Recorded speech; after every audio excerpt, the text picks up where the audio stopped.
Welcome to the Inspirational Living Podcast. A special thanks to all of you who have taken my advice and downloaded the Simple Habit app with its hundreds of free guided meditations. I'm sure that you are finding it a valuable addition to your self-development toolbox. If you haven't downloaded the app yet, there is no time like the present. Simple Habit has guided meditations to help you navigate difficult situations, achieve greater mindfulness, get a better night's sleep, and more.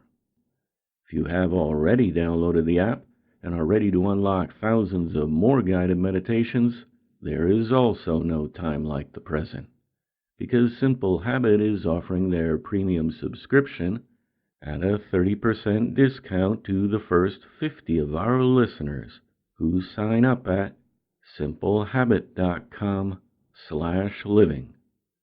With your premium account, you'll always have new meditations available to you, delivered by different meditation experts. With over 65,000 five-star reviews, Simple Habit is a powerful way to build positive habits. Go to simplehabit.com/living to take advantage of your special discount.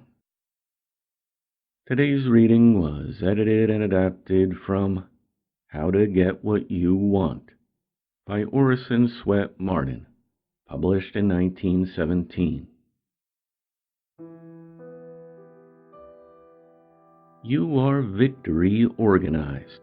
You were born to conquer, to play a magnificent part in life's great game.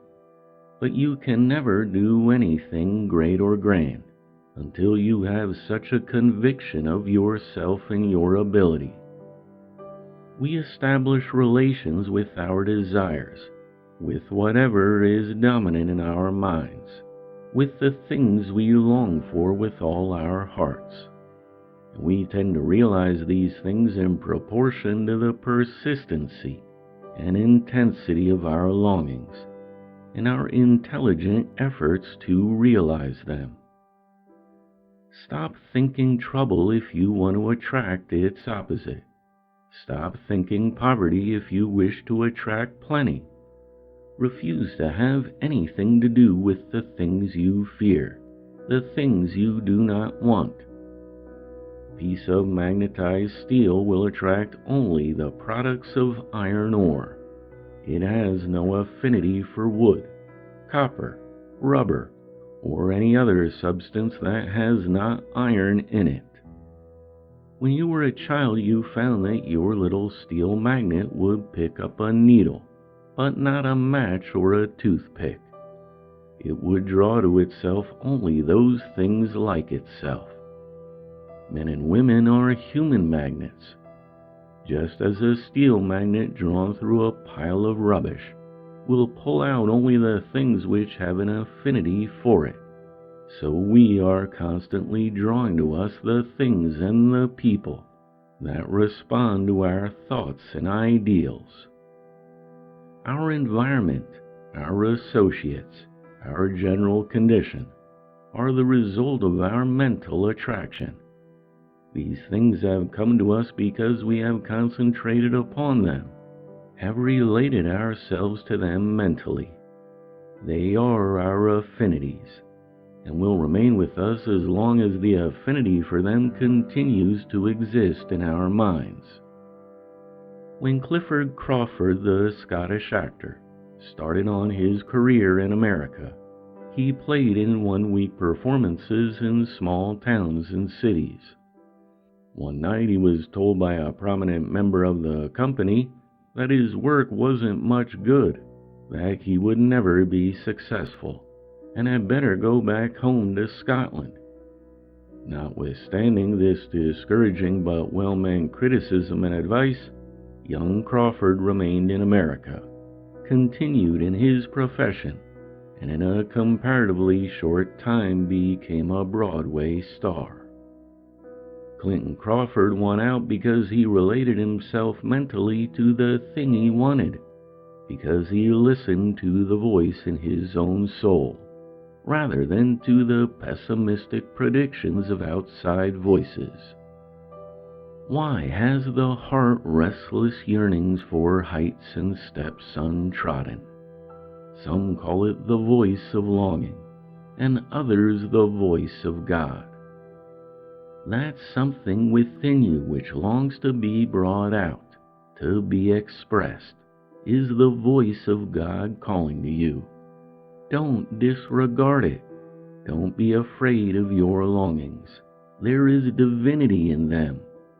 Don't try to strangle them because you think they are much too extravagant, too utopian. The Creator is not giving you a longing to do that which you have no ability to do. One reason why the lives of many of us are so narrow and pinched, small and commonplace, is because we are afraid to pursue our desires, our longings, afraid to visualize them. We become so accustomed to putting our confidence only in the things that we see on the physical plane, in the material that is real to the senses, that it is very difficult for us to realize that the capital power, the force that does things, resides in the mind. Instead of believing in our possession of the things we desire, we believe in our limitations, in our restrictions. We demagnetize ourselves by wrong thinking and lack of faith. We see only the obstacles in our path and forget that the individual, working with God, is greater than any obstacle that can oppose itself to our will. Benjamin Disraeli knew this when he said, "You are not a creature of circumstances. Circumstances are a creature of you." He demonstrated this truth in his own life. Foreign in race and creed, with other circumstances apparently dead set against him at the start, the resolute young Jewish man overcame all obstacles and reached the goal of his ideal. He became Prime Minister of England and was made Earl of Beaconsfield by his sovereign, Queen Victoria. James Russell Lowell did not utter a mere airy poetic idea when he said, "The thing we long for, that we are, for one transcendent moment." He spoke but a simple truth. The poet is always the prophet. They go ahead of the scientist and point the way that leads upward to the ideal.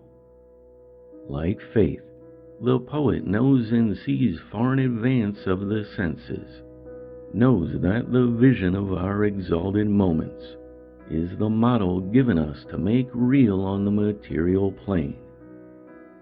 The people who have climbed up in the world have seen themselves climbing, have pictured themselves actually in the position they long to be in.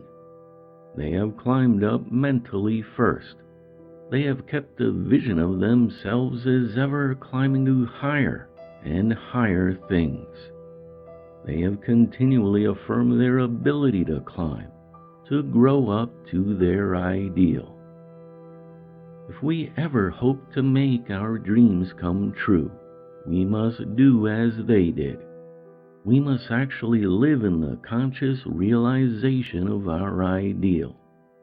This is the entering wedge which will split the difficulties ahead of us, which will open the doors which shut us from our own.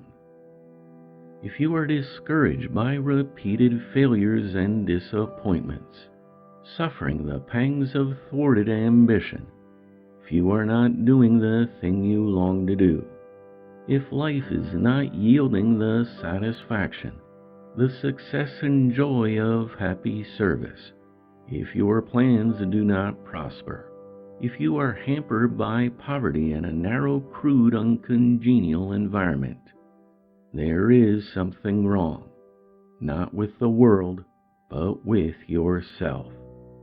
You are not thinking right. You are not visualizing yourself as you long to be. We are, every one of us, both ourselves and our environment, true pictures of what we have thought, believed, and done in the past. Every moment of our lives we are experiencing the result of thoughts, the outward things that have been acting on us, shaping the conditions in which we live, are chiefly the fruits of our own motives, thoughts, and acts. How often do we hear it said of some person, everything they undertake succeeds, or everything they touch turns to gold?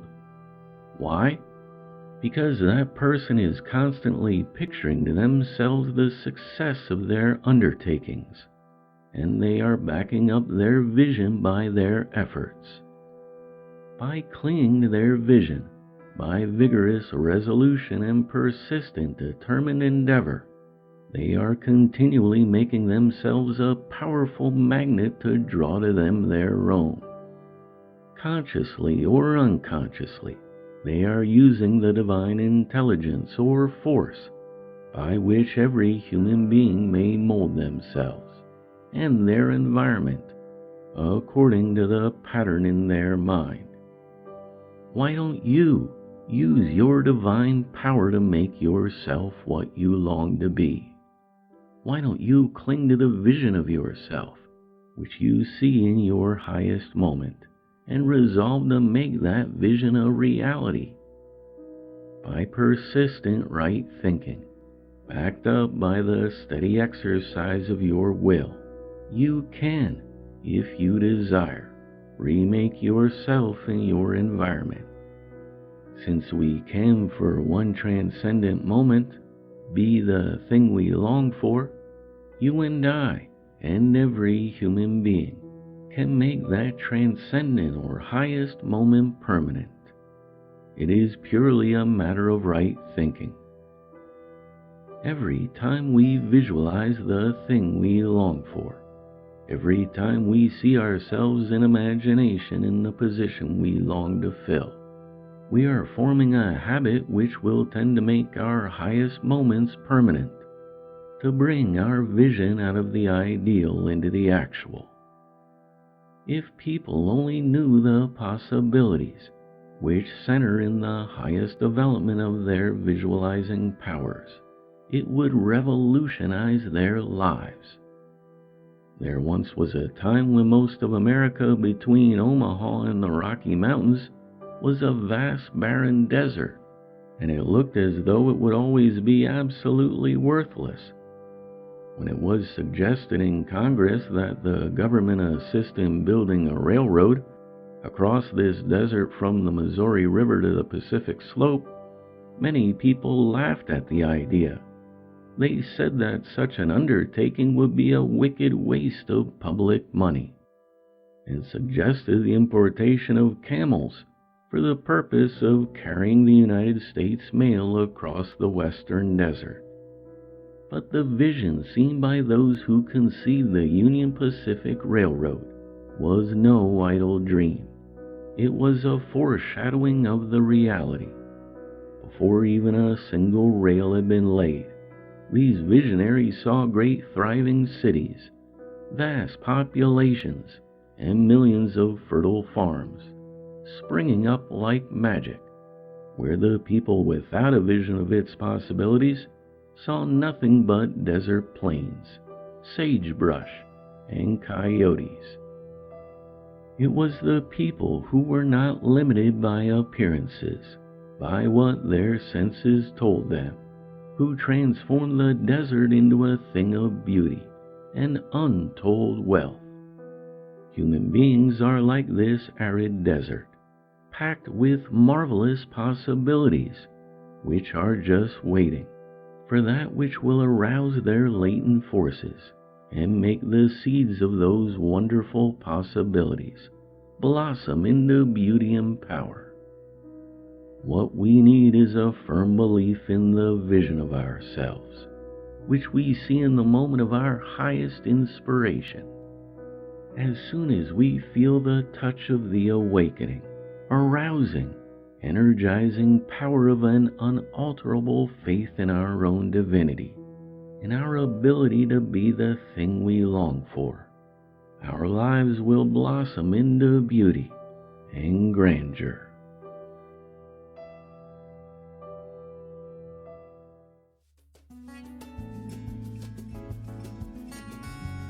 The Inspirational Living Podcast is a production of The Living Hour. Get your own private feed to our podcast with full transcripts delivered right to your smartphone by becoming our patron today. It costs less than a cup of coffee a month and will ensure the production of our podcast for years to come. Visit livinghour.org/patron. Thanks for listening. I look forward to talking with you next time.